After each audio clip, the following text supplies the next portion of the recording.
સંસ્કૃત વિષય પદ્ધતિ TAT S અને ટાટ એચએસ માટે ખૂબ જ મહત્વના પ્રશ્નો તારવી અને આપની સામે પ્રસ્તુત કરી રહ્યો છું. મિત્રો, સંસ્કૃત વિષય પદ્ધતિમાં ખૂબ જ મહત્વના પ્રશ્નો જે ધ્યાનમાં આવેલા છે એ આપની સામે પ્રસ્તુત કરતા આનંદ અનુભવું છું. અને આ પ્રશ્નોની રસપ્રદ સમજૂતી માટે આપણને પરીક્ષામાં ઉપયોગી થાય એ માટે શબ્દમિત્ર યુટ્યુબ ચેનલ પરથી આપ સૌનું હાર્દિક સ્વાગત કરું છું. પહેલો પ્રશ્ન છે, સંસ્કૃત શિક્ષણમાં શુદ્ધ ઉચ્ચારણનું મહત્વ જણાવો. અહીંયા જે આપેલા પ્રશ્નો જે છે એ તમને મુદ્દાસર પ્રશ્નમાં પણ કામમાં આવશે, 2-3 વાક્યમાં પણ કામમાં આવશે, એક વાક્યમાં પણ કામમાં આવશે. કારણ કે મુદ્દાસર પ્રશ્નો આપેલા છે એમાંથી પણ પાછો એક વાક્યની અંદર પ્રશ્ન પૂછી શકે તો પણ કામમાં આવે એ પ્રમાણે આ સંસ્કૃત વિષય પદ્ધતિ આપની સામે પ્રસ્તુત કરું છું. પહેલો પ્રશ્ન છે, સંસ્કૃત શિક્ષણમાં શુદ્ધ ઉચ્ચારણનું મહત્વ જણાવો. સંસ્કૃત ભાષા આપણે જ્યારે બોલીએ છીએ ત્યારે તેમાં જે ઉચ્ચાર જે છે એ શુદ્ધ થવો જોઈએ. કેમ? એનું મહત્વ શું છે? આમ તો કહી શકે કે જો શબ્દનું શુદ્ધ ઉચ્ચારણ ન થાય તો અર્થનો અનર્થ થઈ જતો હોય છે. એ જ પ્રમાણે કોઈ પણ મંત્ર આપણે જ્યારે બોલતા હોઈએ તો મંત્રમાં પણ શબ્દનો સ્પષ્ટ ઉચ્ચાર થતો ન હોય, કે વિષ્ણુ સહસ્ત્રનામાવલી વાંચતા હોઈએ કે દેવી કવચ વાંચતા હોઈએ, કોઈ પણ પ્રકારનું હોય, એમાં જ્યારે મંત્રોચ્ચાર જ્યારે આવતો હોય છે એ મંત્રનો સ્પષ્ટ ઉચ્ચાર ન થાય તો અર્થનો અનર્થ થતો હોય છે. એ જ પ્રમાણે વિદ્યાર્થી તરીકે પણ, શિક્ષક તરીકે પણ આપણે સંસ્કૃત શિક્ષણનો શુદ્ધ ઉચ્ચાર હોવો જરૂરી છે. શા માટેનું મહત્વ? પહેલું એ છે કે સંસ્કૃત શિક્ષણમાં શુદ્ધ ઉચ્ચારણ ખૂબ જ મહત્વ ધરાવે છે. એ ભાષાનો આત્મા છે.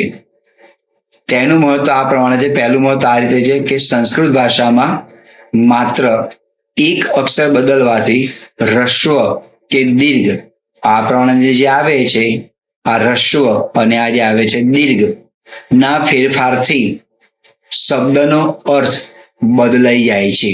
હ્રસ્વ દીર્ઘમાં ફેરફાર કરવાથી પણ તેનો અર્થ બદલાઈ જાય છે, બોલવામાં પણ. વૈદિક મંત્રો અને શ્લોકોના ઉચ્ચારણ ચોક્કસ સ્વર, લય અને આરોહ અવરોહ માટે જરૂરી છે. તમે જો કે જ્યારે ભૂદેવો વૈદિક મંત્રનો ઉચ્ચાર જે કરતા હોય છે એમાં કેવું સરસ મજાનું એમનો આરોહ અને અવરોહ છે. જે સંસ્કૃત વિશે નથી ભણેલું, ભલે એને એના ભાષાંતરમાં ખબર ન પડે, પણ એ મંત્રો સાંભળીને પણ તેને માનસિક શાંતિ તો મળતી જ હોય છે. એ જ પ્રમાણે સંસ્કૃત ભાષામાં પણ જ્યારે તમે પઠન કરો છો ત્યારે પણ આપણને પણ આનંદ આવતો હોય છે અને સાંભળનારને પણ આનંદ આવતો હોય છે. શુદ્ધ ઉચ્ચારણ મનની શાંતિ અને આધ્યાત્મિક ઉર્જા પૂરી પાડે છે. મંત્રોની અસરકારકતા માટે શુદ્ધ ઉચ્ચારણ જરૂરી છે. તે મેં તમને જણાવ્યું કે એક ઉચ્ચાર આપણે ખોટો કરીએ તો મંત્રનો અર્થનો અનર્થ થઈ જતો હોય છે. સાચા અને શુદ્ધ ઉચ્ચારણથી વિદ્યાર્થીઓમાં અભિવ્યક્તિ આપણે જે કરતા હોઈએ છીએ એ પ્રમાણનો આત્મવિશ્વાસ વધે છે. નંબર 4, શુદ્ધ ઉચ્ચારણ કરવાથી વ્યાકરણ અને ભાષાકીય સમજણમાં વધારો થાય છે, જેનાથી વિદ્યાર્થીઓની ભાષા પરની પકડ એ મજબૂત બનતી હોય છે. નંબર 5, શુદ્ધ ઉચ્ચારણ સાંભળવાથી વિદ્યાર્થીઓની શ્રવણ શક્તિ, સાંભળવાની શક્તિ અને એકાગ્રતાનો વિકાસ થઈ શકે છે. સંસ્કૃત બહુ પ્રાચીન ભાષા છે. કેટલીય ભાષાઓની જનની કહેવાય છે. દેવ ભાષા છે. તો આજના સમયમાં આપણે તેનું મૂલ્ય બહુ ઓછું આંકી દીધેલું છે, પણ સંસ્કૃત જેવી કોઈ ભાષા નથી. અરે નાસાના વૈજ્ઞાનિકોએ પણ એવું કહેલું છે કે કોમ્પ્યુટરમાં પણ અમુક જે ભાષા જે છે તેના માટે જો સંસ્કૃત ભાષા ન હોય તો નકામું થઈ જાય. એટલે આપણે નાસાના વૈજ્ઞાનિકો કહે ને એટલે આપણે માનીએ, પણ આપણે જ્યારે આપણા ઋષિમુનિઓ કહેતા હોય, આપણા પૂર્વજો કહેતા હોય તો આપણે એની પર વિશ્વાસ આવતો હોતો નથી. આ ખરેખર બહુ અદ્ભુત ભાષા છે. આમ સંસ્કૃત શિક્ષણમાં શુદ્ધ ઉચ્ચારણ કરવાથી ભાષાની યોગ્ય કદર થતા તે 16 કળાએ ખીલી ઉઠે છે. આર્ય ભાષાનું શુદ્ધ ઉચ્ચારણ સાથે મહત્વ જળવાઈ રહે એ આપણા સૌની પવિત્ર ફરજ છે. મુદ્દાસર હોય તો તમે આ રીતે લખી શકો. 1-2 વાક્યમાં આપેલું હોય તો 5 જે મુદ્દા આપેલા છે તે તમે કોઈ પણ 2 મુદ્દા લખી શકતા હો છો. બીજો પ્રશ્ન છે, સંસ્કૃત ભાષાના સામાન્ય હેતુઓ કયા છે? વિદ્યાર્થી માટે બહુ અગત્યની બાબત છે. સામાન્ય હેતુઓ અને વિશિષ્ટ હેતુઓ.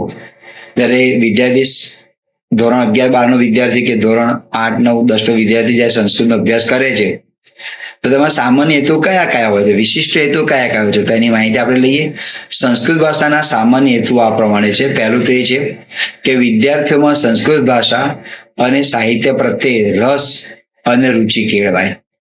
બીજું, વિદ્યાર્થીઓને સાહિત્યિક સ્વરૂપો અને વિષય વસ્તુનું જ્ઞાન પ્રાપ્ત થાય. ત્રીજું, વિદ્યાર્થીઓમાં સંસ્કૃત ભાષાના જે કૌશલ્યો છે જેવા કે શ્રવણ, પઠન, કથન અને લેખન, આનો વિકાસ થાય છે. સંસ્કૃત ભાષા દ્વારા વિદ્યાર્થીઓમાં નૈતિક, સાંસ્કૃતિક, સામાજિક અને રાષ્ટ્રીય મૂલ્યોનો પણ વિકાસ થાય છે. નંબર 5, સાહિત્યમાં આવતા સુભાષિતો અને કથાઓ થકી વિદ્યાર્થીઓની તાર્કિક શક્તિ અને જીવન દર્શનનો વિકાસ થાય છે. જો સંસ્કૃત ભાષાના આટલા સામાન્ય હેતુઓ છે વિદ્યાર્થીઓ માટે, જે તેનો અભ્યાસ કરે છે એના માટે. હવે એનાથી થોડો આગળનો પ્રશ્ન છે કે સંસ્કૃત ભાષાના વિશિષ્ટ હેતુઓ કયા કયા છે, વિશેષ હેતુઓ કયા કયા છે. તો આના હેતુ આ પ્રમાણે છે કે સંસ્કૃત ભાષાનો જે ઉત્તમ ગ્રંથો જે છે રામાયણ, મહાભારત, ભગવદ્ ગીતા, તેના અનુવાદો સામાયિકોનું વાંચન કરવા માટે પ્રેરાય છે અને તેનો આનંદ લેતો થાય છે. સંસ્કૃત સુભાષિતો, સૂક્તિઓ તથા સ્તોત્રાદિને કંઠસ્થ કરી અને તેનો સંદેશ સમજી શકે છે. વિશિષ્ટ હેતુ વિદ્યાર્થીઓ માટે આ પ્રમાણે છે. હિતોપદેશ અને પંચતંત્ર જેવી કથાઓ જે છે તથા સંસ્કૃત સાહિત્યના ગદ્યાંશ અને પદ્યાંશમાંથી મળતો જે બોધપાઠ જે છે એને ગ્રહણ કરે છે અને જીવનમાં ઉતારે છે. નંબર 4, પ્રામાણિકતા, પરોપકાર, પરિશ્રમ અને પરિતોષ જેવા ગુણોનું મહત્વ સમજે અને અર્થઘટન કરે. કારણ કે સંસ્કૃત ભાષા તો દેવોની ભાષા છે, આર્ય ભાષા છે. આપણો ઉત્તરાખંડ જે છે દેવોની ભૂમિ તરીકે ઓળખાય છે, એમાં પર રાજ્ય ભાષા તરીકે સંસ્કૃત ભાષાનો સ્વીકાર કરેલો છે. મહારાષ્ટ્રના અમુક ગામ જે છે ત્યાં પણ સંપૂર્ણપણે સંસ્કૃત ભાષામાં વાતચીત કરે છે.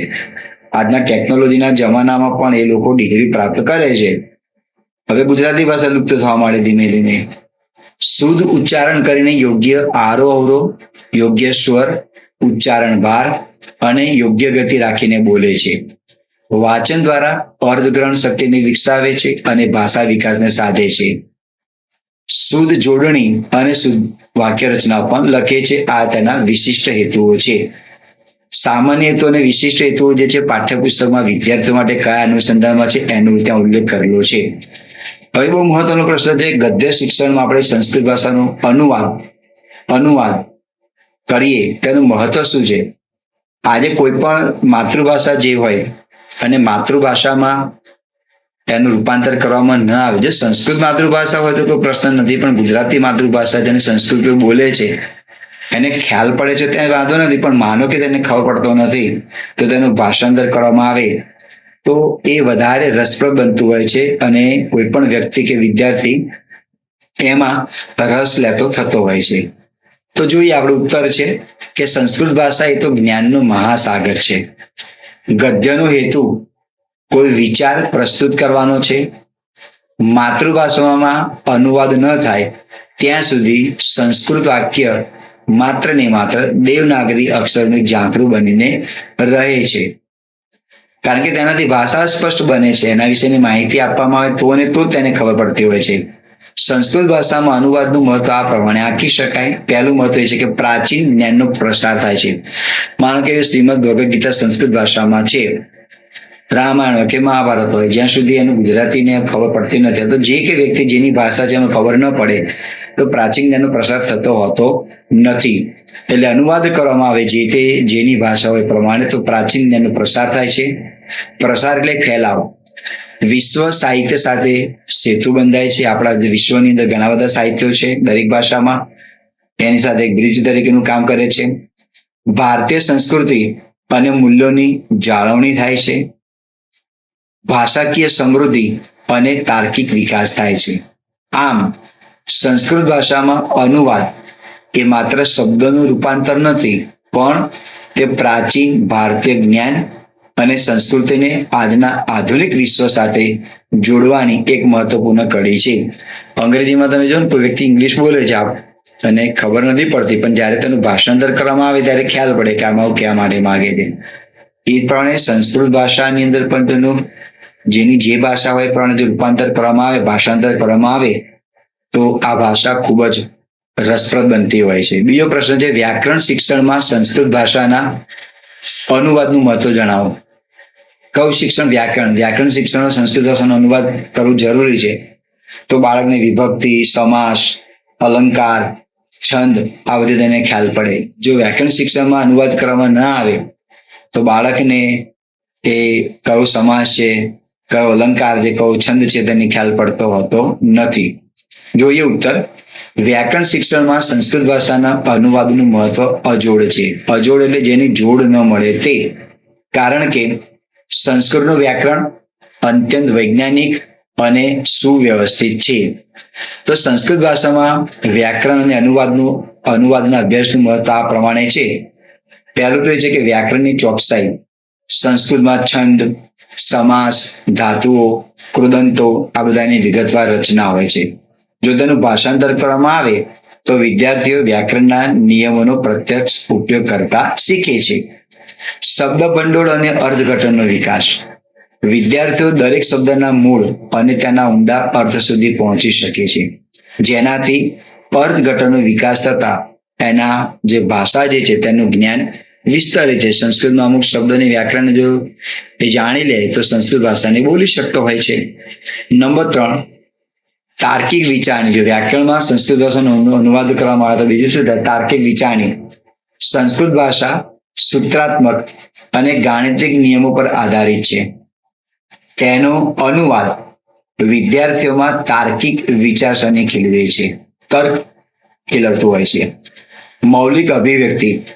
વિદ્યાર્થીઓની વિચાર શક્તિ અને ભાષાકીય કૌશલ્યનો વિકાસ થાય છે, એટલે કે મૌલિક અભિવ્યક્તિ પ્રસ્તુત કરી શકે છે.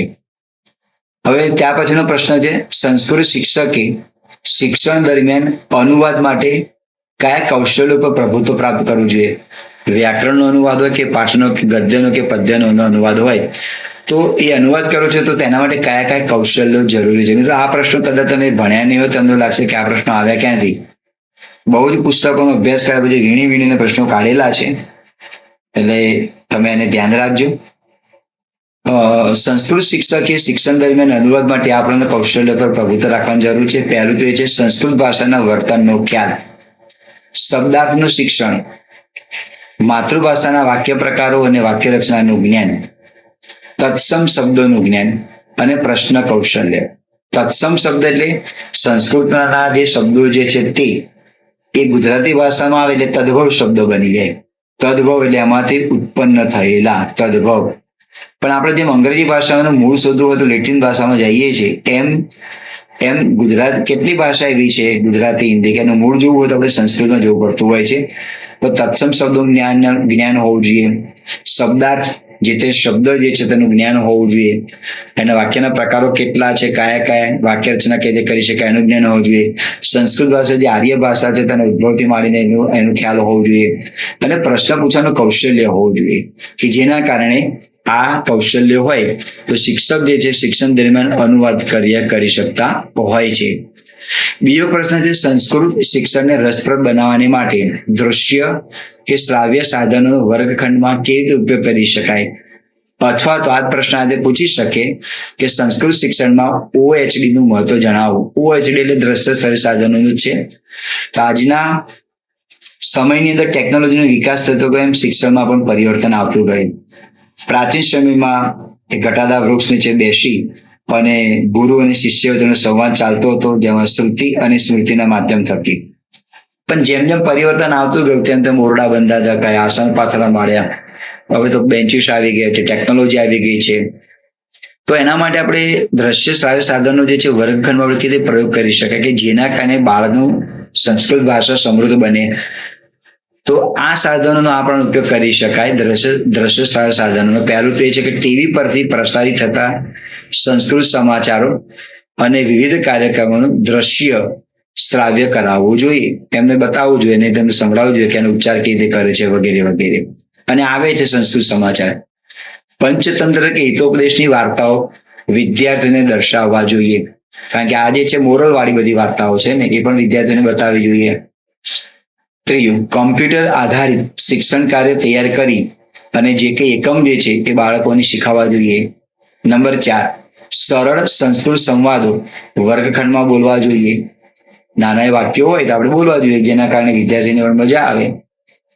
સંસ્કૃત ભાષાનું વ્યાકરણ અઘરું છે તેવો ડર દૂર કરવો જોઈએ. અને ઘણીવાર શિક્ષક વર્ગમાં જ વિદ્યાર્થીઓને કહેતા હોય છે, ધ્યાન રાખજો, વ્યાકરણ બહુ અઘરું છે, એટલે વિદ્યાર્થી ડરી જાય.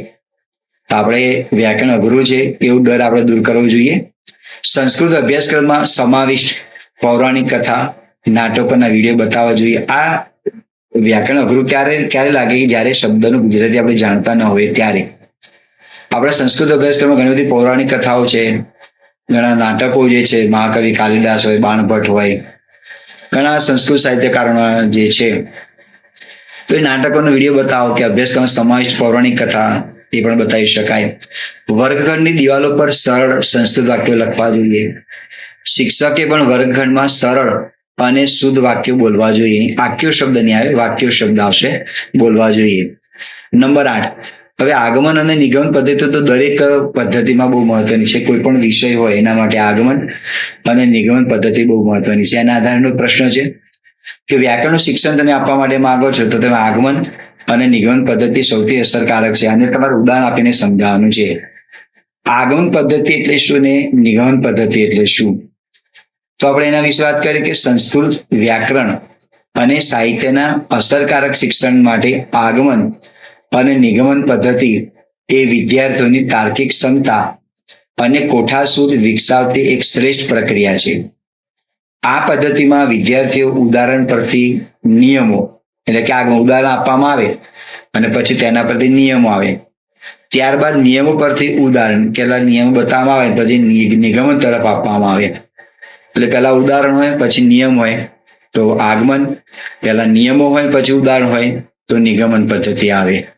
તો આગમન પદ્ધતિની આપણે વાત કરીએ તો આગમન પદ્ધતિ પ્રશ્ન પૂછેલો છે, ઉદાહરણ છે તમે સમજો. આગમન પદ્ધતિ, આ પદ્ધતિમાં મૂર્ત જે દેખાય છે તે, એના પરથી આપણે અમૂર્ત તરફ જવું, એટલે કે ઉદાહરણ આપવા અને તેના પરથી આપણે નિયમ ઉપર જવું.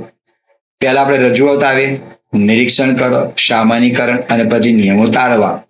દાખલા તરીકે શિક્ષક વર્ગમાં બાળકોને શીખવે છે કે અ વત્તા આ બરાબર આ. અહીંયા આ જે છે મેં ગુજરાતીમાં લખી નાખેલું છે, તમે જ્યારે ઉત્તર લખો ત્યારે સંસ્કૃતમાં તમે લખજો. આ ગુજરાતીમાં લખી ગયેલું છે તો તમે સંસ્કૃતમાં તમે ત્યાં આગળ લખજો અ પ્લસ આ બરાબર આ. તો શું બને? અ વત્તા આ બરાબર હિમાલય, અ વત્તા અ બરાબર આ સૂર્ય પ્લસ અસ્ત બરાબર સૂર્યાસ્ત. હવે પેલા ઉદાહરણ રજૂ કરવામાં આવે અને પછી તેના પરથી આ ઉદાહરણ રજૂ કરવામાં આવે. ચલો કે અ ને આ હોય તો હિમાલય બને, અ હોય તો સૂર્યાસ્ત આ બને. તો આ રીતે વિદ્યાર્થીઓ આ બોર્ડ પર સંધિનું લખ્યું અને નિરીક્ષણ કરી અને વિદ્યાર્થીઓ શું કરે છે? સ્વર સંધિનો નિયમ એમાંથી તારવે છે. કારણ કે બંને સ્વર છે ને, આ સ્વર સંધિનો નિયમ થયો. એમને ખ્યાલ પડે કે બે સ્વર ભેગા થાય એટલે આ બને, પણ કયા બે સ્વર ભેગા થાય તો એના પરથી નિયમ તારે છે. ઉદાહરણ આપે એના પરથી નિયમ પર. હવે નિગમન પદ્ધતિ તો એનાથી થોડી ઓપોઝિટમાં છે. આ આગમન પદ્ધતિની પૂરક પદ્ધતિ છે, જેમાં અમૂર્ત એટલે કે સામાન્ય નિયમ પરથી વિશિષ્ટ મૂર્ત પર જવાય છે. એટલે કે જેમાં નિયમ આપેલા હોય અને પછી એના પરથી આપણે ઉદાહરણ પર જવાનું હોય છે. આ રીતે રજૂઆત કરી શકાય. નિગમન પદ્ધતિ, ઉદાહરણ દ્વારા ચકાસણી, સિદ્ધાંતોનો અભ્યાસ. ચલો એક ઉદાહરણ લઈએ. દાખલા તરીકે શિક્ષકને અલંકાર સમજાવવો છે તો આ પ્રમાણે આવે. એની પહેલા વ્યાખ્યા બોલશે કે ઉપમેયની સરખામણી ઉપમાન સાથે કરવાથી ઉપમા અલંકાર બને છે. વિદ્યાર્થીઓ આ નિયમને આધારે ઉદાહરણ આપે, સમજાવે કે એકની સરખામણી બીજા સાથે કરવામાં આવે તો અલંકાર ઉપમા અલંકાર બને છે. તો તમે એક ઉદાહરણ આપી શકશો? તો નિયમના આધારે વિદ્યાર્થી ઉદાહરણ આપે. શું આપે? દમયંતીનું મુખ ચંદ્ર જેવું સુંદર છે.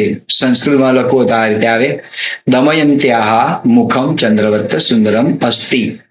બરાબર. તો આ આગમન અને નિગમન પદ્ધતિના ઉદાહરણ થયા. કોઈ પણ રીતે પ્રશ્ન પૂછે આગમન અને નિગમનનો તો આ રીતે તમે ત્યાં લખી શકો છો. 9મો પ્રશ્ન છે, સંસ્કૃતમાં સુભાષિતનું મહત્વ જણાવો. સુભાષિત એક બોધ આપે છે, મોરલ આપે છે. ગુજરાતી ભાષામાં દુહા અને છંદ, મુક્તક એ પણ એક પ્રકારનો બોધ આપતા હોય છે. એ જ પ્રમાણે સંસ્કૃતમાં પણ સુભાષિતનું મહત્વ શું છે તો જોઈએ. આ પ્રશ્નને પણ તમે ધ્યાનમાં રાખો, કારણ કે સંસ્કૃત માટે એનો પ્રાણ છે સુભાષિત. તો જોઈએ આપણે. ઉત્તર છે સુ એટલે સારી રીતે અને ભાષિત એટલે કહેવાયેલું. એટલે કે આ સુભાષિત શબ્દ આનો બનેલો છે. સુ એટલે સારી રીતે અને ભાષિત એટલે કહેવાલું ના સંયોજનથી બનેલો શબ્દ છે. કયો શબ્દ બનેલો છે? સુભાષિતનો. તેના મુખ્ય સ્ત્રોતો વેદો, ઉપનિષદ. આપણા 4 મહત્વના વેદ છે. સૌથી જૂનો વેદ જે છે એ ઋગ્વેદ છે. ઉપનિષદ, રામાયણ, મહાભારત, આપણા 18 પુરાણો, પંચતંત્ર, મહાકવિ કાલિદાસ, બાણભટ્ટ, આ ઘણા બધા એવા સાહિત્યકારો જે છે જે આપણને એમાંથી કંઈક ને કંઈક સુભાષિત મળતા હોય છે. જેવા અનેક સંસ્કૃત સાહિત્યકારોની કૃતિ છે. સુભાષિતોનું મહત્વ શું છે?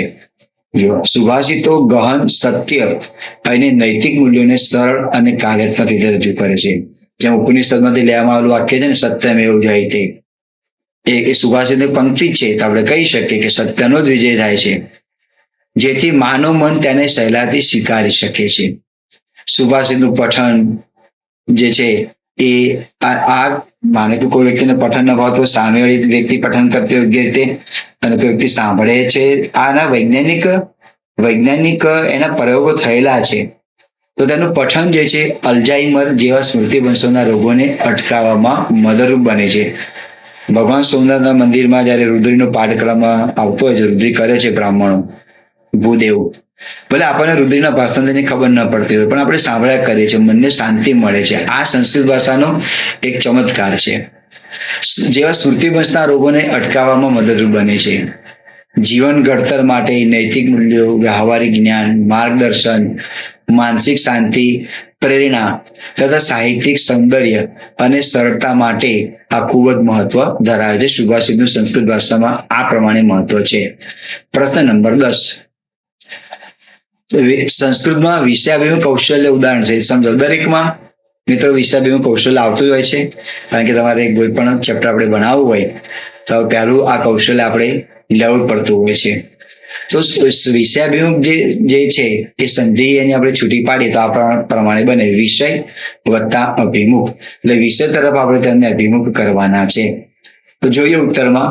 વિષયાભિમુખ કૌશલ્ય એ શિક્ષણમાં અપાતું એક મહત્વપૂર્ણ સૂક્ષ્મ અધ્યાપન કૌશલ્ય છે. આ કૌશલ્યનો મુખ્ય ઉદ્દેશ્ય વિદ્યાર્થીઓનું પૂર્વ જ્ઞાન ચકાસી અને તેમને નવા પાઠ સાથે જોડવાનું અને તેમનું ધ્યાન કેન્દ્રિત કરવાનું છે. જેથી આપણે વર્ગમાં પાઠ ચલાવવાનો હોય તો એ તરફ તમને ખેંચવાના છે. એમનું ધ્યાન બાળકો તરફ આપણે ખેંચવાનું છે અને પછી જે તે ચેપ્ટર આપણે ત્યાં ચલાવીએ. તેના ઘટકો કયા કયા છે? આ પણ ઘટકો છે. વિષયાભિમુખ આપણે જવું હોય તો પૂર્વ જ્ઞાનનો ઉપયોગ કરવો પડે, વિવિધ સાધનો અને પ્રવૃત્તિનો ઉપયોગ કરવો પડે, યોગ્ય કડી, જે વિષયમાં જે ચેપ્ટર ચલાવવું છે એની યોગ્ય કડી હોવી જોઈએ. સુભાષિત આપણે ચલાવતા હોઈએ અને પછી પંચતંત્રની વાત કરીએ તો ક્યાં મેળ ન ખાય. વિદ્યાર્થીઓનો સહયોગ પણ જરૂરી છે. જો વિદ્યાર્થી ઉત્તર ના આપે તો વિષયાભિમુખ કૌશલ્ય તરફ જવાતું હોતું નથી. વિદ્યાર્થીઓનો સહયોગ પણ ત્યાં જરૂરી છે. અને યોગ્ય સમય ને મર્યાદા. વધુમાં વધુ 5 કે 6 મિનિટમાં આપણે વિષયાભિમુખ 3 મિનિટમાં વધુમાં વધુ આપણે ત્યાં પૂર્ણ કરવું પડતું હોય છે. 3, 5 કે 6 એ પણ જેની જે ક્ષમતા હોય એ પ્રમાણે આમ તો 3 મિનિટમાં પૂર્ણ થઈ જાય. વિષયાભિમુખ એ સારામાં સારી બાબત છે. એક ઉદાહરણ તમને આપેલું છે. દાખલા તરીકે મારે સુભાષિતાની મારે ચલાવવું છે તો શિક્ષક બાળકોને પ્રશ્ન પૂછે કે બાળકો કઈ કોમ આવે, આપણે રોજ સવારે પ્રાર્થનામાં શું ગાઈએ છીએ? વિદ્યાર્થી એમ કહે છે શ્લોક અને પ્રાર્થના. શિક્ષક એ સરસ, જે પદમાંથી આપણને કોઈ સારો ઉપદેશ કે નીતિની વાત શીખવા મળે તેને શું કહેવાય? વિદ્યાર્થીઓ કહે સુભાષિત. તો શિક્ષક કહે છે ખૂબ સરસ. તો આજે આપણે સંસ્કૃતમાં એવા કેટલાક સુંદર સુભાષિતાની વિશે અભ્યાસ કરીશું. આ વિષયાભિમુખ ત્યાં આગળ થઈ ગયું. હવે તો કૌશલ્ય જે છે, કૌશલ્ય બહુ મહત્વની બાબત ધરાવે છે. બીજો પ્રશ્ન છે 11મો. સંસ્કૃત ભાષાની ઉપયોગિતાને મહત્વ જણાવો. આપણે અનુવાદનું મહત્વ જોયું, વ્યાકરણમાં અનુવાદનું મહત્વ જોયું અને કૌશલ્ય જોયા. તો સંસ્કૃત ભાષાની ઉપયોગિતા શું છે, એનું મહત્વ શું છે, તો આપણે નિરૂપણ કરી શકાય. સંસ્કૃત એટલે શું? સંસ્કૃત એટલે સારી રીતે સંસ્કારિત કરેલું, વિશ્વની સૌથી પ્રાચીન, સમૃદ્ધ અને વૈજ્ઞાનિક ભાષા છે. મિત્રો કોઈ ભાષાને વૈજ્ઞાનિક ભાષા શબ્દ વાપરેલો નથી. માત્ર સંસ્કૃત ભાષા એવી છે કે જેને વૈજ્ઞાનિક ભાષા કહેવામાં આવેલું છે. એના ઉચ્ચારણથી પણ લોકોને માનસિક તંદુરસ્તી જોવા માટે મળે છે. દેશ પરદેશના લોકો આપણે સોમનાથ યુનિવર્સિટીમાં, વારાણસી, કાશીમાં, હિંમતનગર જે છે ત્યાં આ બધા ત્યાં સંસ્કૃત શીખવા માટે આવે છે. પણ કરુણતા એ છે કે આપણા દેશની વિદેશમાંથી લોકો આવે છે. આપણા દેશની ભાષા હોવા છતાં આપણે સંસ્કૃતિ દૂર ભાગીએ છીએ અને સંસ્કૃત આપણે ભોગવીએ છીએ. શું કહીએ છીએ કે સંસ્કૃત તો માત્ર ને માત્ર બ્રાહ્મણોની ભાષા છે. એવું નથી દોસ્તો, દરેકની ભાષા છે. પ્રતિબંધ નથી, દરેક સંસ્કૃત ભાષા શીખી શકતા હોય છે. ભારતીય સંસ્કૃતિ ધર્મ અને જ્ઞાનનો મુખ્ય આધાર છે. અમારે એક રિટાયર્ડ આઈએસ અધિકારી જે છે ભાગ્યેશભાઈ ઝા રિટાયર્ડ થઈ ગયેલા છે, પણ જ્યારે કવિ સંમેલનમાં મળે ત્યારે સંસ્કૃતમાં પણ અદ્ભુત કાવ્ય લખીને આવે છે. અને ઘણી વખત તો શીઘ્ર કવિ છે, ત્યાં બેઠા હોય ને કોઈ વિચાર આવી જાય તો તરત જ 5 મિનિટ કાવ્ય લખી અને પ્રસ્તુત કરતા હોય. એમને સંસ્કૃત, અંગ્રેજી, ગુજરાતી, હિન્દી આ દરેક ભાષા પર પ્રભુત્વ છે, પણ એની મનગમતી ભાષા હોય તો એ ભાષા છે સંસ્કૃત. ધર્મ અને જ્ઞાનનો મુખ્ય આધાર છે. સંસ્કૃત ભાષા અન્ય ભાષાઓની જનની કહેવામાં આવે છે. ધાર્મિક ગ્રંથો પણ સંસ્કૃત ભાષામાં છે. એનું શબ્દ ભંડોળ તો ખૂબ વ્યાપક પ્રમાણમાં છે. ઉદાહરણ તમને આપ્યું છે, અહીંથી તમે ફકરો પાડો તો પાડી શકાય. દાખલા તરીકે હાથી, આપણા ગુજરાતીમાં તમને વધુમાં વધુ 5-6 શબ્દો મળે, પણ સંસ્કૃતમાં તો હાથી શબ્દ માટે સંસ્કૃતમાં 100 જેટલા સમાનાર્થી શબ્દો છે. આપણા જૈન મુનિ હેમચંદ્રાચાર્ય શ્રી હેમ શબ્દનું શાસન રચી અને સંસ્કૃત ભાષાના ગૌરવ સાથે ગુજરાત રાજ્યનું માન પણ વધાર્યું. એટલે પ્રાકૃત, એ ગુજરાત સંસ્કૃત અને પ્રાકૃત ભાષાની અંદર લખેલું, શુદ્ધ ગુજરાતીમાં ત્યાં આગળ હતું નહીં. નાસાના વૈજ્ઞાનિકોએ કમ્પ્યુટર માટે સંસ્કૃત ભાષાને શ્રેષ્ઠ ભાષા ગણી છે. નાસાના વૈજ્ઞાનિકો માને એટલે આપણે એને સ્વીકાર લેતા હોઈએ છીએ. આયુર્વેદ, યોગ, માનસિક અને વ્યક્તિગત વિકાસ માટે પણ આ ભાષા ખૂબ જ મહત્વ ધરાવે છે. ગાયત્રી મંત્ર જે છે 24 અક્ષરનો, એ પણ સંસ્કૃતમાં છે. એનો યોગ્ય ઉચ્ચાર કરવામાં આવે. શિવજીનો મંત્ર છે ત્રંબકમ યજામહે, એનો પણ યોગ્ય રીતે ઉચ્ચારણ કરવામાં આવે તો એની અસર મિત્રો થતી હોય છે. અથવા કોઈ તમે વાંચો છો, કોઈ નાટક તમે જુઓ છો તો ઉચ્ચારણ હોય તો તમને મજા આવે, તમને લાગે એવા. અંગ્રેજી બોલવામાં જેટલું ગૌરવ થાય છે ને એટલું ગૌરવ આપણને સંસ્કૃત બોલવા પણ હોવું જોઈએ. વિદેશની પ્રજા પણ આ સંસ્કૃત ભાષા શીખવાને માટે આવે છે. 12મો પ્રશ્ન છે, વર્ગખંડ કાર્યમાં સંસ્કૃત શિક્ષક તરીકે કઈ કઈ બાબતો તમે ધ્યાનમાં રાખશો? તો ઉત્તર લખીએ. અમે આ બાબતો ધ્યાનમાં રાખીશું કે જેના કારણે વર્ગ વ્યવહાર સારી રીતે થાય. તો કઈ કઈ બાબતો જોઈએ? ત્યારે જે વિષય વસ્તુ જે આપણે ભણાવવાનું હોય એને વિષય વસ્તુનું આપણે જ્ઞાન હોવું જોઈએ. ના હોય તો સંદર્ભ ગ્રંથો દ્વારા તેની માહિતી મેળવો. સંસ્કૃત વાંચો છો ત્યારે સ્પષ્ટ અને શુદ્ધ ઉચ્ચાર હોવું જોઈએ. વિષય વસ્તુની યોગ્ય રજૂઆત કરવાની છે. પૂર્વ તૈયારી, કેટલાક ઉદાહરણ આપો. વાર્તા કે ફિલ્મમાં જો કોઈ ક્લિપિંગ્સ આવતા હોય તમે તે બતાવી શકો છો. અને જો ગીત તમને ગાતા આવતું હોય, કોઈ શ્લોકનું ઉચ્ચાર કરતા આવતો હોય, મંત્રોચ્ચાર કે શ્લોકનું પઠન કરતા આવડતું હોય તો આપણે ત્યાં ગાઈ શકીએ છીએ. તો આ બાબતો આપણે ત્યાં ધ્યાનમાં રાખવી જરૂરી છે. 13મો પ્રશ્ન, ભારતીય સંસ્કૃતિના કેટલા પુરુષાર્થ છે? દરેક વિશે યોગ્ય માહિતી આપો. ધર્મ આપણે 4 પુરુષાર્થ ગણે છે ભારતીય સંસ્કૃતિમાં: ધર્મ, અર્થ, કામ અને મોક્ષ. તો પેલા આપણે ભારતીય સંસ્કૃતિના માનવ જીવનના મુખ્ય 4 પુરુષાર્થ છે. આ ચારેયના સમુદાયને ચતુર્વર્ગ પણ કહેવામાં આવે છે. પહેલું ધર્મ. ધર્મ શબ્દ છે ને એ ધ્રુવ ધાતુ પર થયેલો છે. ધ્રુવનો અર્થ બને છે ધારણ કરવું. અહીંયા ધર્મ એટલે ટૂંકી વ્યાખ્યા ન લેતા તો તમે જે તે જ્ઞાતિના જે તે ધર્મનું અનુસરણ કરો છો એમ નહીં. ધર્મનો સામાન્ય હું અર્થ એમ લો તો આ રીતે બને કે તમને જે ડ્યુટી સોંપેલી છે, જે ફરજ સોંપેલી છે એમાં તમે પ્રામાણિકતાથી કામ કરો એ તમારો ધર્મ છે. ફરજનું પ્રામાણિકતાથી પાલન કરવું, અનુસરવું એ ધર્મ છે. પણ આજે ધર્મની વ્યાખ્યા બદલાઈ ચૂકી છે. આપણે એક જ ઇન્દ્રિયનું જ્ઞાન ધરાવીએ છીએ અને એમાં કેટલાય વાડા ઊભા થયા અને કેટલાય ડખા પણ થઈ ગયેલા છે. ધર્મ નૈતિક મૂલ્યો, કર્તવ્ય અને સદાચાર, જીવનમાં યોગ્ય અને અયોગ્યનો ભેદ સમજી ન્યાયપૂર્ણ માર્ગે ચાલવું એ ધર્મ શીખવે છે. નૈતિક કે ધાર્મિક આચરણથી વ્યક્તિને પુણ્ય મળે છે એ પણ આપણને ધર્મ શીખવે છે. પણ આજે ધર્મની વ્યાખ્યા જુદી લઈને આપણે અંધશ્રદ્ધામાં વધારે પડતા ડૂબી ગયા છે. કેટલી છળકપટ કરે પછી ગંગામાં જઈને ડૂબકી મારે તેમ કે મોક્ષ ના મળે, 10 ખૂન કરી આવે પછી એમ ના કે ગંગા નદીમાં જઈને ડૂબકી મારે અને પશ્ચાતાપ થાય ફરીથી પોતે એ ખૂન નહીં કરે. એ નથી. એટલે તો કવિ કલાપે કહેલું છે કે હા પછતાવા વિપુલ જળનું સ્વર્ગથી ઉતર્યું છે, પાપી મેં ડૂબકી મારી પુણ્યશાળી બને છે. કયું? ગંગા નદી તો રૂપક છે, એમાં પશ્ચાતાપ કરવો જોઈએ તો અને તો થાય. એટલે ધર્મ આપણને આ બતાવે છે જે કંઈ આપણે ક્રિયા પ્રતિક્રિયા હોય પ્રામાણિકતાથી નિભાવવી ધર્મ કહેવાય. જે મા બાપ પોતાના સંતાનોનો ઉછેર કરે છે, સંતાનો મા બાપ પ્રત્યે જે કે ભાવ રાખે એ ધર્મ જ થયું. ત્યાં આગળ શિક્ષક વર્ગમાં પ્રામાણિકતાથી ભણાવે છે, ધર્મ છે. પછી આપણે મંદિર, મસ્જિદ, દેવળ જ્યાં જવું ત્યાં આપણે ત્યાં જઈ શકીએ. પહેલું ધર્મ આ છે. પછી આજે અર્થ. અર્થ એટલે નાણું. આજના સમયમાં તો વિટામિન એમ વિના તો ચાલે એવું નથી. વિટામિન એમ એટલે મની.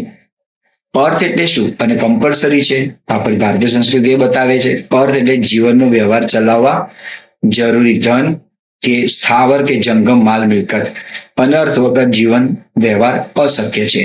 પછી આવે છે કામ. વાત્સાને જે કામસૂત્ર આપેલું છે, કામસૂત્રનું અહીંયા આપણે લઈ શકીએ. કામ જે છે એ સંસારને આગળ ચલાવવાને માટે આ જરૂરી બાબત છે. આનંદ, પ્રેમ અને ઈચ્છાઓ તે કામ છે.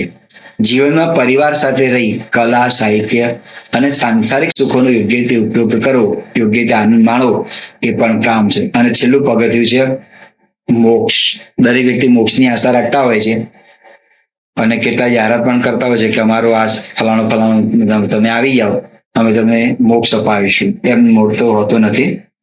મોક્ષ એટલે આત્મ સાક્ષાત્કાર. વ્યક્તિને જ્યાં સુધી એના હૃદયથી આત્મ સાક્ષાત્કાર ન થાય ત્યાં સુધી તેને મોક્ષ મળતો નથી. આનંદની હૃદયની અનુભૂતિ, જગતના અંતિમ તત્વનો સાક્ષાત્કાર કે પ્રત્યક્ષ અનુભૂતિ થાય તેમના મોક્ષ. મોક્ષ પછી જન્મ મરણના ફેરામાં જવું પડતું નથી. પણ નરસિંહ મહેતા તો ઊંધું કહેલું. એ નરસિંહ મહેતા તો એવું કહેલું કે હરિના જન તો મુક્તિ ન માગે, માગે જન્મો જન્મ અવતાર. નરસિંહ મહેતા એવું કહેલું કે મારે મોક્ષ નથી જોતો, મારે તો જન્મ અવતાર લેવો છે, જેના કારણે હું તમને વારંવાર તમારી પૂજા અર્ચના કરી શકું. 4 પુરુષાર્થમાં મોક્ષ એ માનવ જીવનનું અંતિમ અને સર્વોચ્ચ લક્ષ્ય છે. મોક્ષ મળે એટલે દુઃખો દૂર થઈ કાયમી આનંદ મળે છે. 14મો પ્રશ્ન છે આદર્શ વાંચન કરતી વખતે કયા સોપાનું ધ્યાનમાં રાખવું જોઈએ? વાંચન કરવું છે પણ કેવું? આદર્શ. આદર્શ એટલે શ્રેષ્ઠ.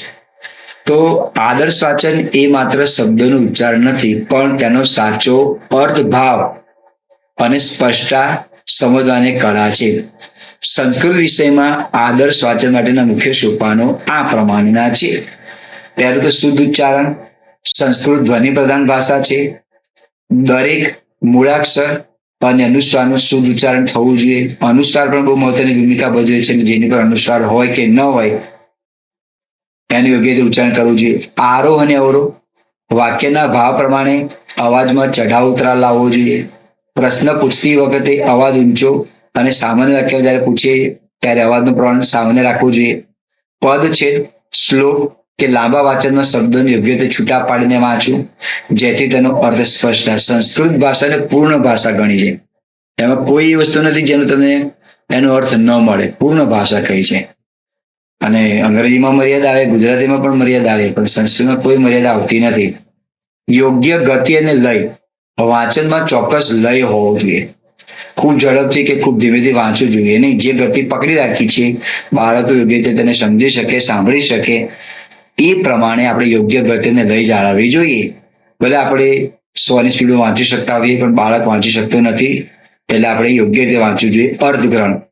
વાંચતી વખતે તેના અર્થ અને ભાવાર્થને સમજવો કે સમજાવવો એ પણ આદર્શ વાંચનની મુખ્ય નિશાની છે. વર્ગમાં આપણે જ્યારે વિદ્યાર્થીઓને ભણાવતા હોઈએ કોઈ પાઠ, તો આપણે તેના વિશે સમજાવવું પડે, ભાષાંતરનું કરવું પડે. એક વાક્ય કર્યા પછી દરેકના અર્થનું તમે જે શબ્દ આપેલો છે તમે શબ્દનું ભાષાંતર કરો.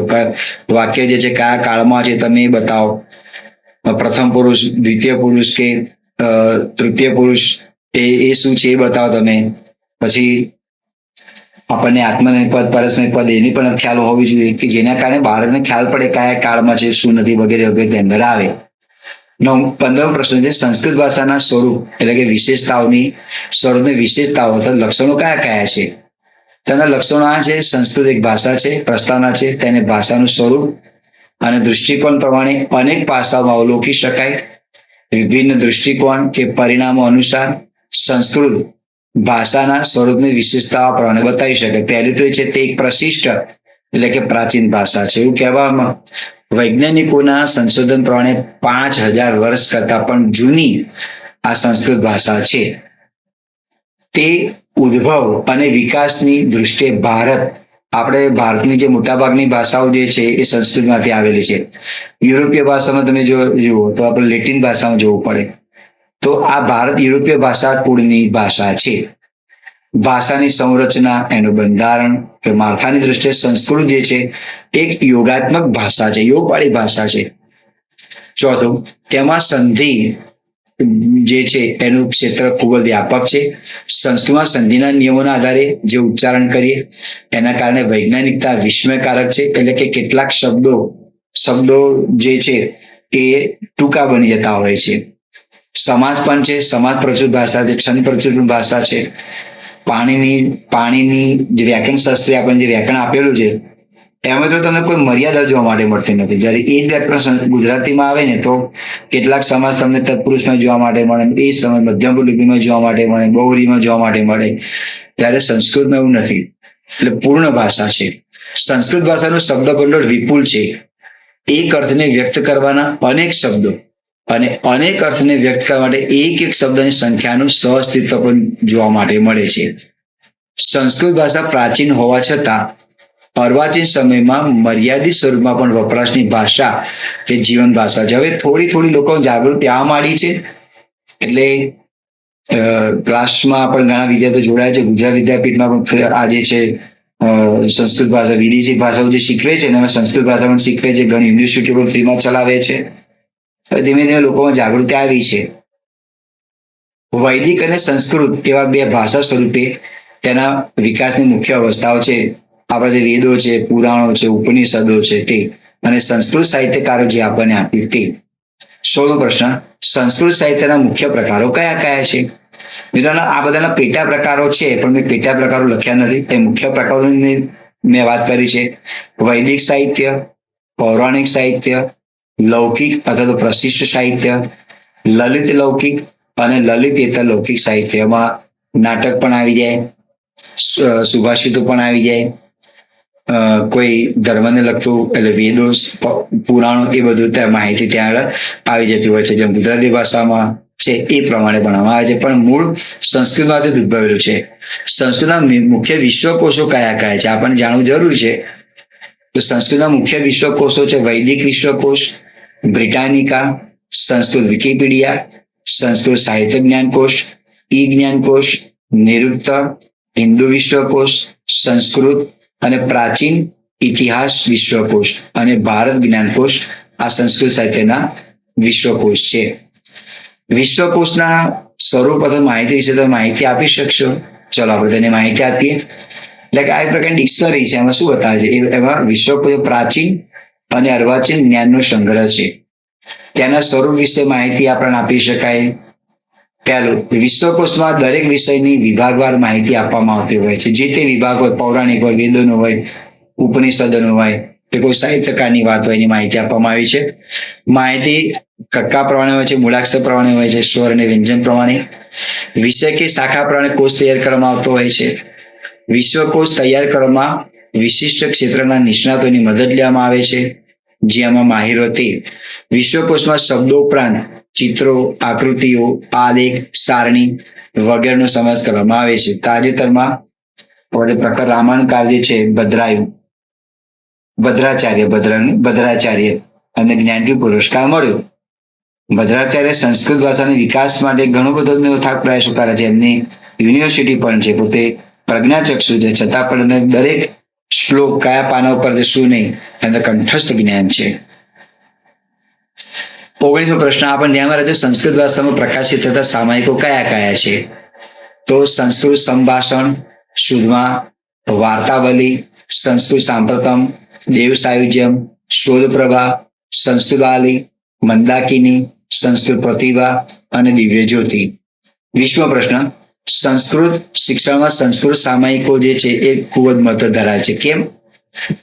તો એનું પણ મહત્વ છે ને કે આ મેગેઝિન્સ બહુ જરૂરી બાબત છે. કઈ કઈ બાબતનો જરૂર છે આપણે એના મુદ્દા લખીએ. તો પહેલો મુદ્દો એ છે કે તે સંદર્ભ ગ્રંથની ગરજ સાથે કેટલીક બાબત આપણને મેગેઝિનમાંથી મળી જતી હોય છે. પાઠ્યપુસ્તકોની મર્યાદા દૂર કરે છે. પાઠ્યપુસ્તકમાં ઘણી બાબતો જે છે એ અસમંજસ વાળી હોય તો ક્યારેક મેગેઝિનમાં ખુલાસો પણ જોવા માટે મળતો હોય છે. અથવા તો કોઈને પાઠ્યપુસ્તકો નથી વાંચવા તો એ જે છે આ મેગેઝિન્સ પણ વાંચી શકે છે. સંસ્કૃત વિષયના વર્તમાન પ્રવાહથી પરિચિત રાખે છે. વિદ્યાર્થીઓ માટે ફુરસદના સમયમાં શ્રેષ્ઠ સાધન છે. વિદ્યાર્થીઓમાં સર્જનાત્મક શક્તિ ખીલવે છે, સંસ્કૃત સાહિત્યના વિવિધ સ્વરૂપોનો પરિચય કરાવે છે, તે સ્વ અધ્યયન માટે ખૂબ ઉપયોગી છે, અને 8મું, સંસ્કૃતમાં વિશેષ વાંચનની તક પૂરી પાડે છે. 9મું, સંસ્કૃત વિષયમાં થતા નવા સંશોધનોથી તે વિદ્યાર્થીઓને માહિતગાર કરે છે. એટલે એ સંસ્કૃતના શિક્ષક તરીકે આપણે નોકરી મળ્યા પછી પણ અથવા તો નથી હોય ત્યાં સુધી આપણે આ બધાનું પઠન કરવું જોઈએ કે જેના કારણે આપણી સંસ્કૃત ભાષા જે છે એ મજબૂત બને, પ્રભાવશાળી બને, અને કોઈની સાથે સંસ્કૃત ઉચ્ચારણ કરવામાં આવે તો પણ એને આશ્ચર્યજનક ભાવ, અહોભાવ ઉત્પન્ન થતો હોય છે. અંતિમ પ્રશ્ન છે, હું 21 પ્રશ્નો લઈને આવ્યો છું, વધારે લાવ્યો નથી. 50 જેટલા પ્રશ્નોની યાદી છે, પણ એ પહેલા તબક્કામાં તમને આટલો આપીએ છીએ.